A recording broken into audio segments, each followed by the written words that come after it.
रीवा में आयोजित एक कार्यक्रम के दौरान सांसद जनार्दन मिश्रा ने भरे मंच से नेताओं को आईना दिखाते हुए कहा कि राजनीति में आने के बाद हर नेता देश के लिए समर्पण, ईमानदारी और बलिदान का संकल्प लेता है। लेकिन जब वही नेता अपने संकल्प से भटकता है, तो जनता को चाहिए कि वह उस पर उंगली उठाए और उसे 5 साल बाद उखाड़कर फेंक दे। सांसद ने दो टूक कहा कि सत्ता पक्ष हो या विपक्ष, दोनों के कार्यों का मूल्यांकन जरूरी है। उन्होंने जनता से अपील की कि वे अंधभक्ति छोड़े और जनप्रतिनिधियों का आकलन उनके कामों के आधार पर करें। जनार्दन मिश्रा का यह बयान न केवल सत्ताधारी नेताओं के लिए चेतावनी है, बल्कि विपक्षी दलों को भी आत्ममंथन का मौका देता है।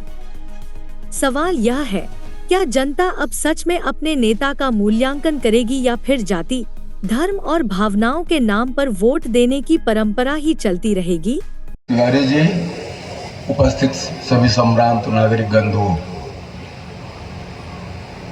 जब राजनीति में हम आई थे तो सबसे पहले यह कही थे कि हम सत्य में चलब, देश के लिए समर्पित रहा, देश की तीर अपन गर्दन कटा दे, चोरी न करब, छिनारी न करब और अपना के गोड़ भी जब यह हम संकल्प ले ही थे नेता बने खीती। और जब वह मार्ग से हम विचलित हो लागी थे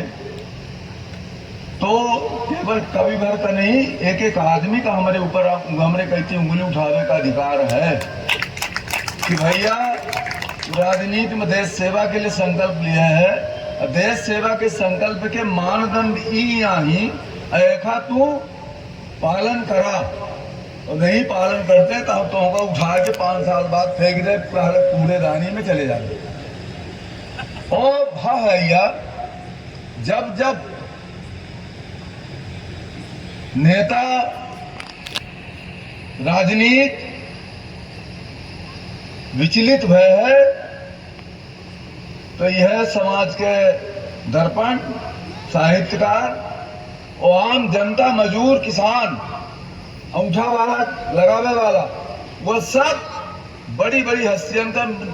उठा के फेंक दी, दूर का पता ही नहीं चला कहां चलेगी। ऐसे राजनीति में जब उन्हें संकल्प के साथ मान है, वह संकल्प का अगर पूरा करत नहीं दिखाई तो अपना का चाहे हम पद में हैं तो नहीं आहन तो विरोध में हैं। एक मतलब नहीं आ कि हम विरोध में हैं तो हम मुश्रृंखल हो गए, हमारे कोनो सामाजिक दायित्व तो नहीं है, हमारे कोनो राजनीतिक विचारधारा नहीं रह गए, हम केवल नीतियों की आलोचना करब नहीं, हमारे आचरण के मूल्यांकन विरोधी दल में तो हमार हो चाहिए। सत्ता दल में जनप्रतिनिधि हैं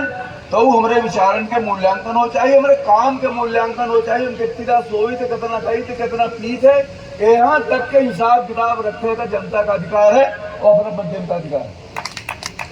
है। मैं कौनो मेयर के हमारे मन में तो दुविधा नहीं आए, जहां तक कौन आई अपना के स्कूल में पढ़ावे कौन भेजी, ऐसे अपना के तब ऊर्जाओं में लागे चाहिए। पर अपना गरीबन को पढ़ाई थे, यह अच्छा काम है। लेकिन एक चीज हर जगह हमारी ये सलाह है कि अपना 100% वाला बना दी है, और वो कल डिप्टी कलेक्टर हो जाए 100% जो पाई से वो डिप्टी कलेक्टर तक तो पक्का हो जाए। और डिप्टी कलेक्टर बनते दूसरे दिन से वो घूस से अगर निहारे लाग, बिना घूस की वो फाइल कर रोके लाग, तो अपना 100% भले बना दिया पर देश का कुछ नहीं दिया। ऐसे अगर लड़कन में समाज सेवा के भावना, राष्ट्र के भावना जागृत करेगा है तो वह लड़का के ये में से ट्रेंड करी कि वो अपना 2 घंटा वो पढ़ रहा है, तो सबसे कमजोर विद्यार्थी कौन है, सबसे साधारण कौन विद्यार्थी है, एक विद्यार्थी को वो गोद ले ले और 2 घंटा वो पढ़ा था तो मुश्किल से 15 मिनट वो 2 घंटा अपने बीच में बैठा ले और 15 मिनट ओखा गाइड कर रहा है आधा घंटा में, तो वो विद्यार्थी 33% वाला 50%, 60% वाला हो जाए और ये 80 वाला 90 हो जाए, और देश के समाज के प्रति ओकर एक कर्तव्य के भावना वहां से जागृत हुई। ऐसे ऐसा विद्यार्थियों के चयन हो चाहिए जे 80, 90, 100 वाले हैं, वो एक लड़का का गोद लें और वो लड़का का पढ़ावे, और 33, 40 वाले का वो 80 तक वहू पर ले जाए। ये